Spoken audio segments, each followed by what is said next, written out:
baby, and the game is beginning. So here we are back in the round of 64 here with Vintage as the commissar.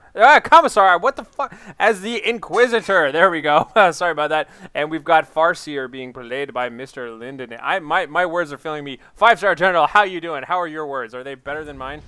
My words are pretty good right now. I think they're wordy. Are they filled with tasty cakes? And I finished those, but tasty cakes are really tasty. Again, everyone, stuff your mouths with tasty cakes. Ooh, double Guardian squads right off the bat here for Lindonin, it looks like, as well. So Guardians versus Guardsmen. Oh my god, I screw that up constantly. This is going to be nothing but me fumbling the names of units this game. So definitely it looks like we could see double Guardian into either Ranger or into Shuriken. Going to see, interested to see which Lindonin gets first, or if either. He doesn't seem to be getting either a Banshee nor another Guardian, so it seems like it's going to be some kind of tier 1.5 tech that's going to be coming out.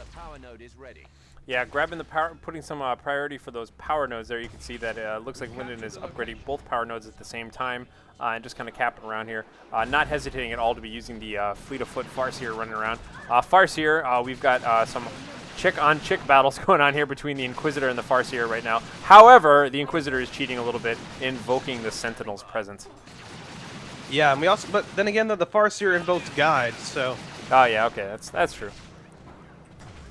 We are seeing Guardians are forcing off Guardsmen from capping the secondary power node for Vintage up top, and we're going to see that the Shuriken is going to be the tier 1.5 unit of choice for Lindonin to start the game with.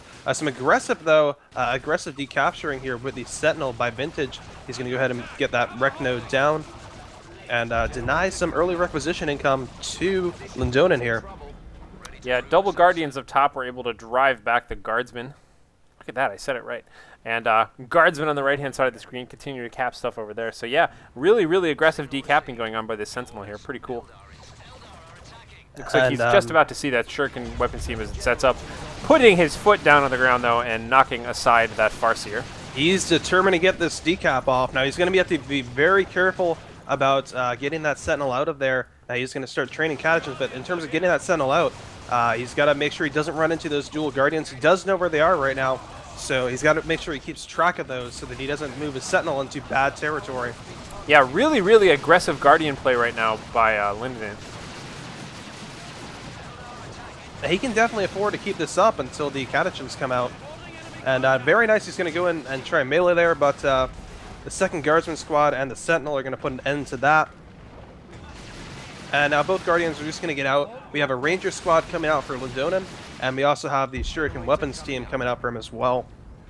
So by the way, if we keep saying these names like with slightly different accents and slightly different, whatever, I think between the two of us, we'll get it right. Yes, we have every known pronunciation. I have the problem of, like, I spent so long, especially with Warhammer 40k lore, reading it all and not really talking about it all, that I don't even know how to pronounce a lot of it. So now that I'm finally saying all the words out loud, who knows? I mean, I'm probably very wrong, is really my stance on it, but there we go. So interestingly, we're going to see a crossbow come out for Vintage's Inquisitor here. She's getting sniped, though, by these Rangers, but in doing so, the Rangers reveal their position. They're going to cloak away with Pathfinder, and so the Sentinel will not be able to hunt them down. Now they're going to try and go back, maybe either get a shot on either. It's going to be the Inquisitor, or is it going to be the Sentinel they're going to take a shot at? Now they're going to take a shot at the Inquisitor. And by the way, the victory points are reversed yet again. So the red score up top is to be ascribed to the blue player on the screen. Meanwhile, we've got catechins pushing down towards the middle. They're going to have to watch out for the Shuriken weapon cannon platform team, which is set up, and we'll be able to suppress them. Once they get in range, it's going ahead suppressing them. Reliable is going to pop down. Nice. Sentinel's going to go ahead and chain stomp, I believe. Yep. Taking them completely out of the equation. That's like 50 yards behind where they were before. But now he's not going to be able to get up here and actually hit them before they reset up. So this Sentinel is a little bit in danger there. It will back up there. But it does force the Shuriken cannon to be just barely out of range of the victory point. Meanwhile, though, we did see a very nice grenade dodge by by Vintage in that battle with his catechins and his guardsmen.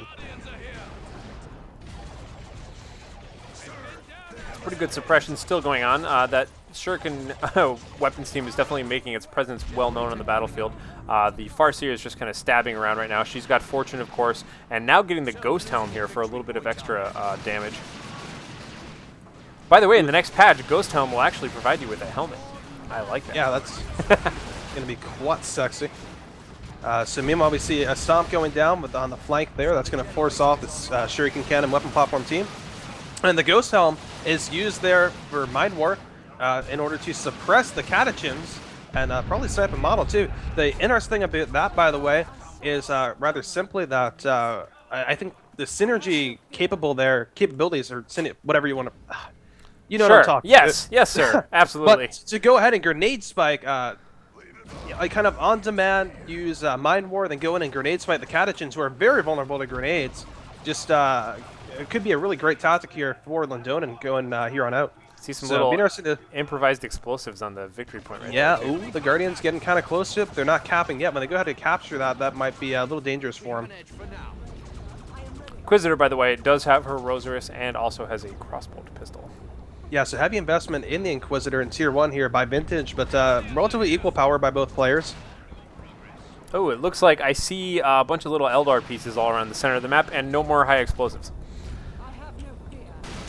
Oh, that is true. I'm not quite sure which squad went off there. Yeah, I think it was just a couple of 1 or 2 Guardians were lost there. Yeah, oh, 3 Guardians. Oh, okay. Wow.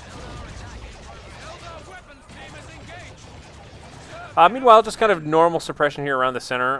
It looks like Lindonin is just kind of making a press here for the center once again. Meanwhile, Farseer taking care of the left-hand cap. We have this Rangers just inching up there, taking out some guardsmen models, inflicting a little bit of attrition. And meanwhile, hitting the Sentinel as well. Those guardsmen doing their best to repair it. And we are going to see Lindonin is going to tech first to Tier 2. Vintage is just a couple power away. We've got double battle equipment up on both of the Guardians.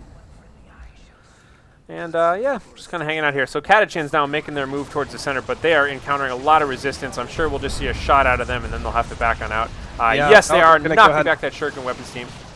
There we go. They want to go ahead and get 2 shots out. They want to go ahead and get the shot on the Shuriken team. And oh, wow, a little bit of a miscalculation by the Sentinel there. This could cost Vintage the Sentinel. This could cost him the Sentinel. He's trying to get out. He does not get the Sentinel out. The miscalculation there of which I speak. And oh, another miscalculation. Wow, Vintage just lost a lot here. No, and Vintage. in the meantime, he did not pay attention to his macro either, which is just all of that together. You know, unfortunately, at times it's very tough to pay attention to what's going on the field and then also pay attention to what's going on in your base. You know how much of a base going on R2, but it's still significant nonetheless. But to try and pay attention to both of those, the issue though is when you let that macro slide, if you have micro issues on the field, all of a sudden those are completely magnified because now you're behind in the macro game too. And we see a grenade spike on retreat here coming out on these guardsmen. It does not hit them very much at all, so they'll get out all right. But the mistake there with the Sentinel when it was moving in was that it cut in front of the Shuriken platform when it went to go and stomp, as opposed to moving behind or to the side of the Shuriken platform. By cutting in front of it, it took the full force of the Shuriken fire while it was activating Stomp, and we basically saw that in about like in the time that it took to Stomp, it lost half of its health just to the Shuriken platform alone. Yeah, I was just being focused by all those people at that time. We've got a little bit of a battle going on here between the Inquisitor and the Farseer. We've got Guard going up on the Guardians. Farseer right now getting upgraded to the Singing Spear as well. Inquisitor depleted of mana, going to have to retreat on out of there.